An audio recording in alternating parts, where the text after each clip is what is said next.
Berikut kita ikuti info sepekan.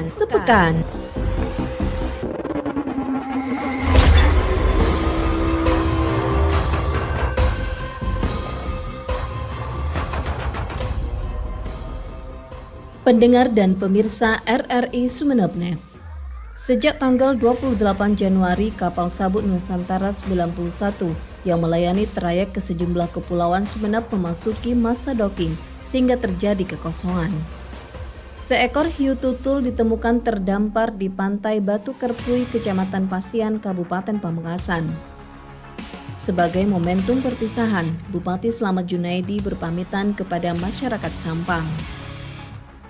Pertanggal 31 Januari 2024, sebanyak 5 orang calon jemaah haji CJH di Kabupaten Bangkalan tidak istitoah atau hasil tes kesehatannya tidak memenuhi syarat.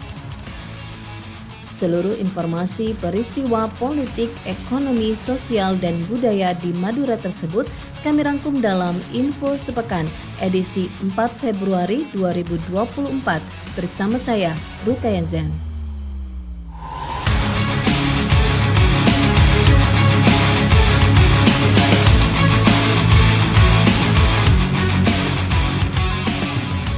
Komisi Pemilihan Umum Kabupaten Pamekasan menggelar simulasi pemungutan dan penghitungan suara untuk pemilu 2024 dengan melibatkan penyelenggara tingkat kecamatan hingga desa serta disaksikan seluruh perwakilan partai politik. Anggota KPU Pamekasan Muhammad Amiruddin mengatakan simulasi ini merupakan kedua kalinya, sebelumnya dilaksanakan pada 27 Desember 2023 dengan melibatkan seluruh panitia pemilihan kecamatan dan panitia pemungutan suara serta masyarakat setempat. Nah, di simulasi ini tentu kami tidak menggunakan surat suara real ya. Yang di sana ada gambar buah-buahan dan lain sebagainya.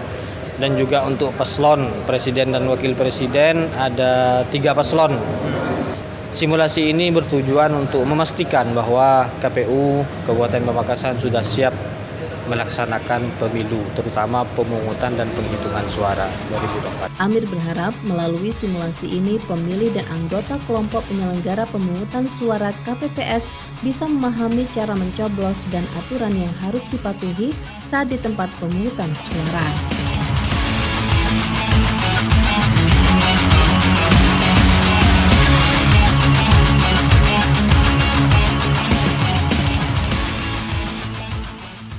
Perolehan suara di masing-masing tempat pemungutan suara TPS pada pemilu serentak 2024 yang akan berlangsung 14 Februari 2024 bisa dilihat melalui aplikasi Sirekap. Komisioner Komisi Pemilihan Umum KPU Bangkalan Sairil Munir mengatakan pihaknya sudah melakukan simulasi pemungutan, penghitungan dan penggunaan Sirekap kepada KPPS dan PPS serta tata cara pelaksanaan pemungutan suara hingga penghitungan perolehan suara. Munir menambahkan ada sejumlah perbedaan mekanisme rekapitulasi suara di TPS dengan pemilu sebelumnya. Salah satunya jika di pemilu sebelumnya KPPS harus menulis sejumlah banyaknya saksi, pada pemilu 2024 ini saksi mendapatkan C hasil salinan dan digandakan di TPS. Pada pemilu sebelumnya KPPS harus menulis sebanyak jumlah saksi.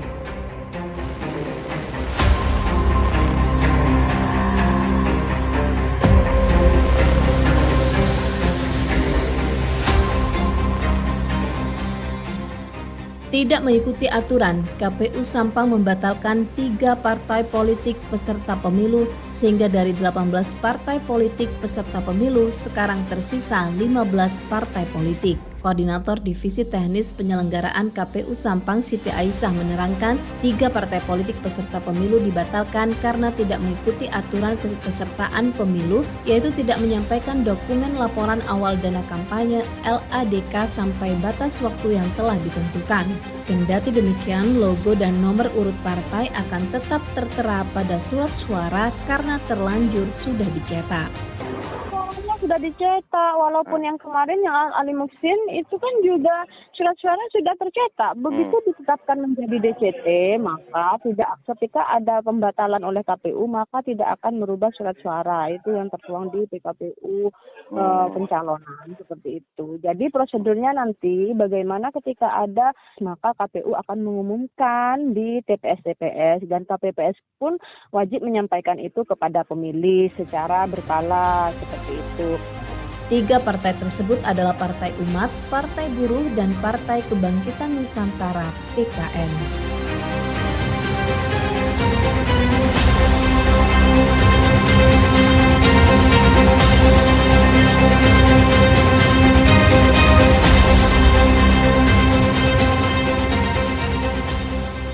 Komisi Pemilihan Umum Kabupaten Pamekasan mengingatkan sejumlah aturan yang harus dipatuhi pemilih saat mencoblos di tempat pemungutan suara. Salah satunya dilarang membawa telepon genggam ke bilik suara sesuai Peraturan KPU Nomor 3 Tahun 2019 dan Peraturan KPU Nomor 25 Tahun 2023. Anggota KPU Kabupaten Pamekasan Muhammad Amiruddin menjelaskan larangan ini untuk memastikan pemungutan suara dilakukan dengan menjaga asas rahasia. Amir menambahkan, selain dilarang mendokumentasikan hak pilihnya di bilik suara, pemilih juga tidak boleh membubuhkan tulisan atau catatan apapun pada surat suara.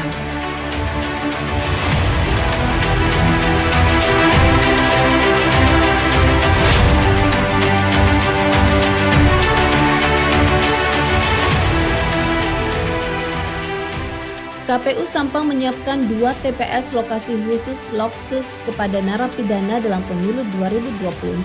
Ketua KPU Sampang Adi Imansyah menyampaikan narapidana memiliki hak pilih yang sama dengan pemilih lainnya pada pemilu tahun ini, sehingga KPU Sampang akan menyediakan TPS khusus bagi mereka. Memastikan memberikan fasilitasi supaya warga di lembaga pemasyarakatan bisa memberikan hak pilihnya. Jadi KPU Sampang mendirikan TPS lokasi khusus, 2 TPS lokasi khusus di lembaga pemasyarakatan Sampang. TPS lokasi khusus. Untuk yang di lembaga pemasyarakatan 2, lembaga pemasyarakatan itu memang kita bisa sebagai fasilitasi untuk pemenuhan hak pilih bagi warga Sampang. Di Bangkalan pada pelaksanaan pemilu serentak 14 Februari 2024, KPU Bangkalan menyiapkan sebanyak 9 TPS berlokasi khusus yaitu di Rutan dan Pondok Pesantren.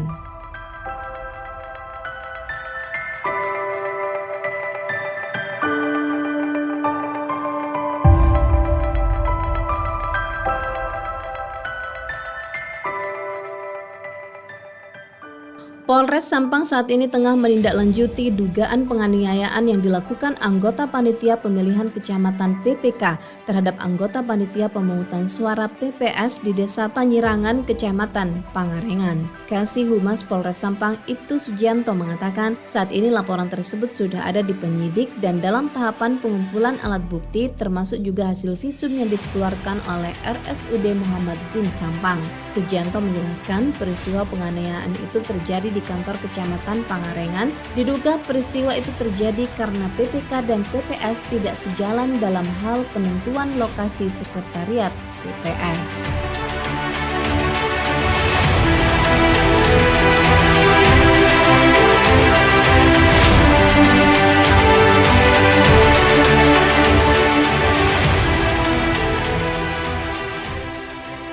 Kabupaten Bangkalan dalam pemilihan umum pemilu serentak 2024 masuk zona merah. Personel pengamanan akan dibantu Brimob Polda Jawa Timur. Kapolres Bangkalan AKBP Febri Ismanjaya mengatakan dalam pengamanan pemilu pihaknya akan menerjunkan ribuan anggota kepolisian dengan rincian 1 kompi Sabara dan 1 kompi Brimob Polda Jawa Timur dari Inten Polres Bangkalan sebanyak 600 anggota yang akan disebar ke sejumlah TPS. Ia menambahkan bantuan personil pengamanan tersebut akan tiba di Bangkalan mulai H-3 hari H pencoblosan. Pihaknya mengajak semua lapisan masyarakat untuk ikut menjaga pelaksanaan pemilu yang aman dan kondusif.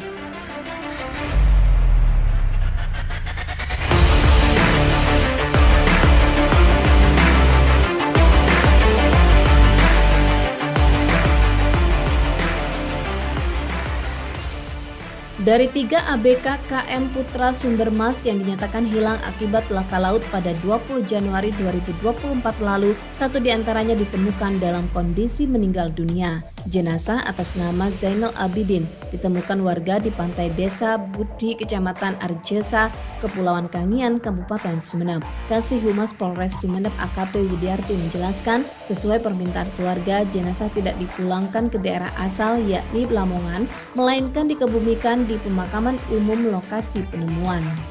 Mayat tersebut telah diakui oleh pihak keluarga bahwa mayat itu korban dari KM Sumbermas, laka laut KM Sumbermas. Dan pihak keluarga kemarin sudah berkoordinasi dengan kepala desa setempat untuk korban dilakukan pemakaman langsung di lokasi ditemukannya.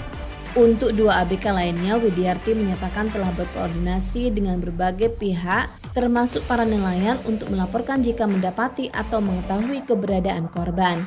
Dari 15 ABK, sebanyak 12 orang dinyatakan berhasil dievakuasi dengan selamat di utara Pulau Bali. Pencarian kepada 3 ABK KM Putra Sumbermas yang dinyatakan hilang juga dihentikan.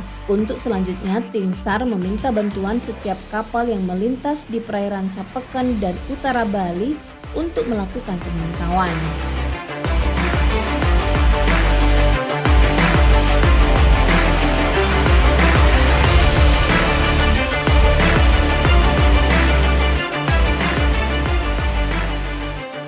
Seekor hiu tultul ditemukan terdampar di pantai Batu Kerpui, Kecamatan Pasean, Kabupaten Pamekasan. Saat pertama kali ditemukan, hiu tersebut dalam kondisi mati. Kapolsek Pasean AKP Kusairi membenarkan kejadian tersebut. Ada hiu terdampar di pantai Dusun Bakong, Desa Batu Kerpui, 1 ekor. Itu ditemukan oleh warga sekitar jam 04.30, jadi setengah 5 setelah subuh. Kondisinya sudah mati, ya paling ada 100 meter dari pinggir. Menurut Kusairi, pihaknya berkoordinasi dengan Badan Penanggulangan Bencana BPBD setempat dan Badan Keamanan Laut Kecamatan Pasongsongan Kabupaten Sumeneb untuk melakukan evaluasi.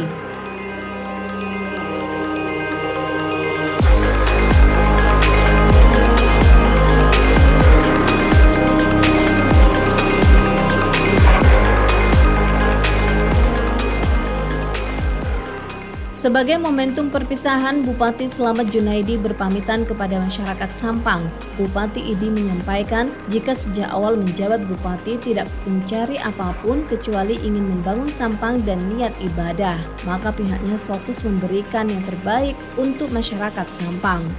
Tentunya insya Allah nanti kami izin mohon undur diri, mohon doanya, dan tentunya pikiran saya masih tetap ke Kabupaten Sampang. Sebagai penggantinya, Sekretaris Deputi Kebijakan Pembangunan DKP Badan Riset Inovasi Nasional BRIN, Rudi Arifianto, ditunjuk sebagai penjabat PJ Bupati Sampang berdasarkan SK Mendagri nomor 100/13/0501/OTDA tertanggal 7 Januari 2024 yang ditunjuk Menteri Dalam Negeri Tito Karnavian.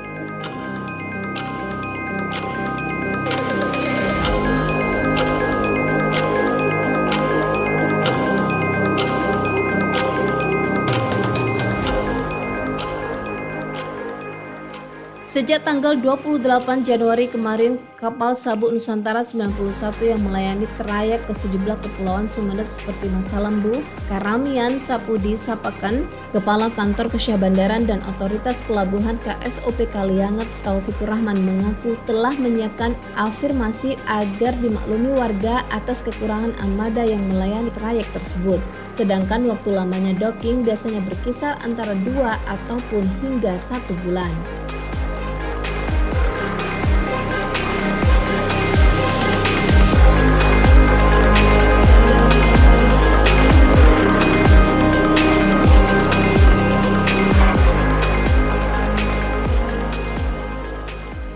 Angka penduduk miskin di Kabupaten Sampang, Madura hingga 2024 ini bertambah 0,15% atau sebanyak 3,74 ribu jiwa. Data Badan Pusat Statistik Sampang mencatat pada tahun 2023 angka kemiskinan mencapai 21,61% atau 221,72 juta jiwa. Sedangkan tahun 2022 capai 21,61% atau 21,97%. Koordinator Fungsi Sosial BPS Sampang Mita mengungkapkan faktor terjadinya kenaikan penduduk miskin di Kota Bahari, naiknya harga kebutuhan pokok tidak diikuti dengan kenaikan pendapatan pada beberapa penduduk, juga karena turunnya produksi di bidang pertanian sebab rata-rata penduduk miskin di Sampang bekerja di sektor pertanian. Ada penurunan dari tahun sebelumnya. Nah, di Sampang ini kan mayoritas sebagian besar penduduknya bekerja di sektor pertanian. Jadi itu juga mungkin salah satu faktor yang diduga menyebabkan kenaikan persentase penduduk. Kemudian yang satunya mungkin juga karena ada pengurangan bantuan dari pemerintah pusat PKH maupun BPNT. Jadi yang sebelumnya dapat PKH atau BPNT. Mita menjelaskan untuk mengukur kemiskinan pihaknya menggunakan konsep kemampuan memenuhi kebutuhan dasar, yakni dari sisi ekonomi dan juga dari sisi nilai pengeluaran kebutuhan minuman makanan yang disetorkan dengan 2.100 kalori per kapita per hari.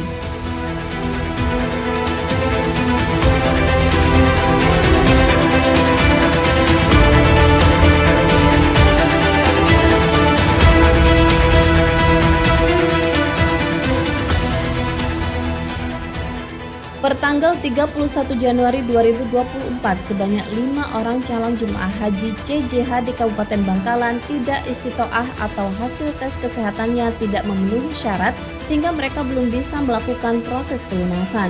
Kasih penyelenggara haji dan umroh Kantor Kementerian Agama Kabupaten Bangkalan Arif Rohman mengatakan jika tidak istitoah atau hasil cek kesehatannya belum memenuhi syarat, calon jemaah haji tidak boleh melakukan pelunasan. Sebelum pelunasan itu syaratnya kan harus punya surat keterangan istitoah. Surat keterangan istitoah itu prosesnya di puskesmas, kemudian dientrikan ke Siskohakes secara kesehatan, ya tidak boleh lunasi. Lebih lanjut, Arif menjelaskan sampai akhir Januari 2024 calon jemaah haji CJH asal Bangkalan yang sudah istitoah sebanyak 589, yang sudah melakukan pelunasan sebanyak 392, yang belum melakukan pelunasan 197.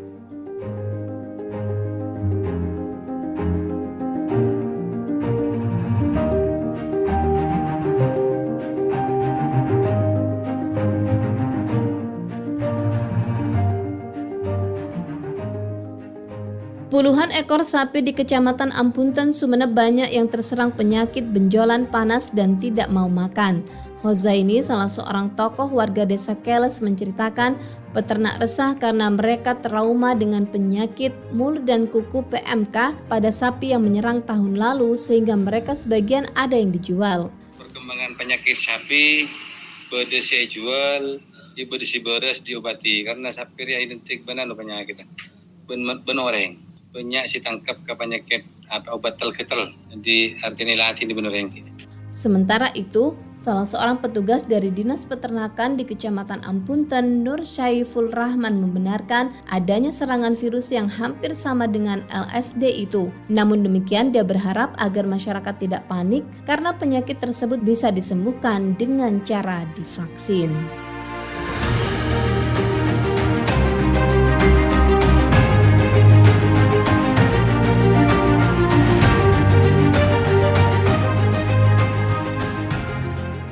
Sekian info sepekan edisi 4 Februari 2024.